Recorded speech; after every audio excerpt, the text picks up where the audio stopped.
గ్రామ రెవెన్యూ సహాయక కార్మికులకు కూటమి ప్రభుత్వం కనీస వేతనం 30,000 రూపాయలు ఇవ్వాలని కర్నూలు కలెక్టర్ కార్యాలయం ఎదుట గ్రామ రెవెన్యూ సహాయక కార్మికులు నిరసన కార్యక్రమం నిర్వహించారు. అనంతరం గ్రామ రెవెన్యూ సహాయక జిల్లా అధ్యక్షులు రాజు మాట్లాడుతూ రాష్ట్ర వ్యాప్తంగా గ్రామ రెవెన్యూ సహాయక కార్మికులు 19,000 మంది ఉన్నారని అన్నారు. అతి తక్కువ వేతనాలతో గ్రామ రెవెన్యూ సహాయక కార్మికులు ఇబ్బందులకు గురవుతున్నారని తెలిపారు. రాష్ట్ర ప్రభుత్వం గ్రామ రెవెన్యూ సహాయకులను గుర్తించి కనీస వేతనం 30,000కు పెంచాలని, పే స్కేల్ అమలు చేయాలని, గ్రామ రెవెన్యూ సహాయక కార్మికులు పదోన్నతి కల్పించాలని కోరారు.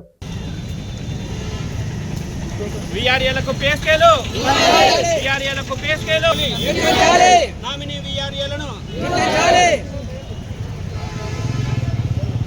వీఆర్ఏల ఐక్యత, వీఆర్ఏల ఐక్యత, వీఆర్ఏల ఐక్యత. ఓకే.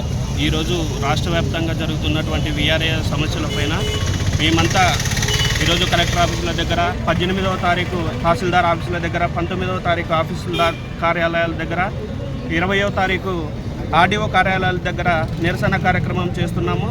ధర్నా నిర్వహించి ఈరోజు కలెక్టర్ గారికి వినతి పత్రం ఇవ్వడానికి మేము ఈరోజు కలెక్టర్ గారి కార్యాలయానికి రావడం జరిగింది. ఈరోజు రాష్ట్ర వ్యాప్తంగా వీఆర్ఏలు 19,000 చిల్లర మేమంతా ఈరోజు చాలని వేతనాలతో ఈరోజు పూట గడుపుకోవడం జరుగుతుంది. అంతేకాకుండా ఈరోజు అనేకమైన పనులు రీసర్వే అయితేనేమి, రీసర్వేకి ఓన్లీ సర్వేరు మాత్రమే ఉంటే చాలనుకుని ప్రభుత్వం మొండిగా వ్యవహరిస్తుంది. ఈరోజు వీఆర్ఏ మాత్రం వాళ్ళతో లేకపోతే రీసర్వే అనేది అస్సలు జరగదు. అది వాళ్ళు ఒక్కసారి ప్రభుత్వం కూడా మా పైన దయ ఉంచి మమ్మల్ని గుర్తు చేసుకోవాలని కోరుతున్నాము. అదేవిధంగా 8 సంవత్సరాల నుంచి ఓన్లీ ఒక 10,500 వేతనంతో మాత్రమే మేము ఈరోజు పనిచేస్తున్నాము. 8 సంవత్సరాల నుంచి ఒక్క రూపాయి కూడా జీతం పెరగలేదు. జగన్మోహన్ రెడ్డి గారు వచ్చారు.